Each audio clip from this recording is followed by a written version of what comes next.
So Washington comes in, of course, the big non-conference game, and surprisingly on the road to Ann Arbor, Washington gets tripped up by Montana. So they're playing football in Montana, apparently. That's an FCS school, not to discredit them in any way. It's just a bit of a joke because it's just unexpected. You cross those off as, okay, Washington plays Michigan in week 2, and I saw a couple highlights of the game, and that was it in a box score. But Washington apparently could not mount any offense in that game against the Montana team. And Washington, again, enough respect for them to be rated top 25 to start the season.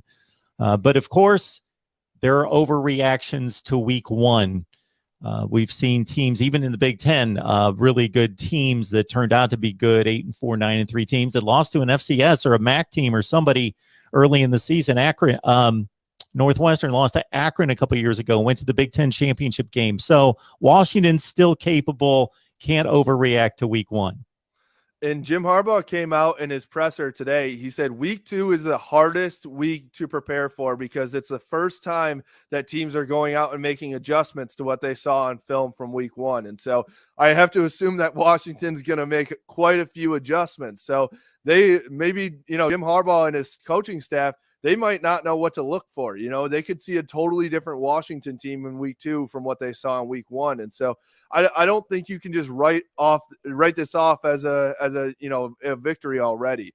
I also think the Pac-12, holy smokes, is the Pac-12 just kind of all over the place right now too? You've got USC and UCLA as the only real teams, I guess, emerging from there. And Washington was going to be seen as one of those teams that would compete. But now we don't know what to get from them.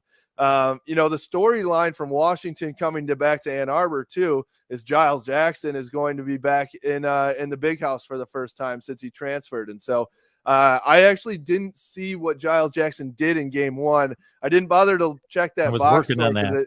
I didn't imagine it was very good. Anything good coming from it from the offensive side. But, I think that there were a couple things. Michael Barrett, who actually got beat out by Nikhai Hill-Green for that inside linebacker spot, he earlier said, I hope Giles doesn't come across the middle on us in week 2. So there's a little bit of something going on there between Giles and the team. I'm sure that he's still friends with a lot of those guys as well. But there's going to be some jawing. There's going to be some back and forth, I'm sure. And that'll be fun in the big house. And having it be a primetime night game for Michigan against a somewhat premier opponent, I think is going to be fun.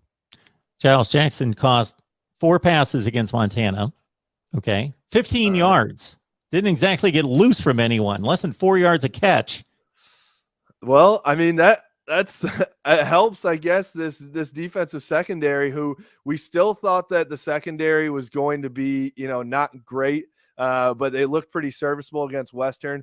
This Washington game was going to be one that I circled as, all right, this is a test right now. This is your first official test on, can you keep up with a premium D1 level team? Their speed, their power, all that stuff. And so I still think we'll get a good taste of that.